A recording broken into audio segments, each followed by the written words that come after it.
e ngā mana, e ngā reo, e ngā kārangatanga maha no ngā haue whā, nau mai, haere mai, piki mai, kake mai, ki runga i te ara reo Māori, o te wānanga o Aotearoa.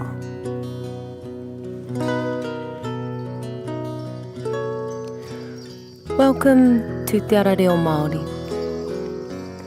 You're about to hear the scripts for each unit. You'll hear the Māori with pauses between each phrase for you to practice saying the Māori phrases. Kia kaha e hoa.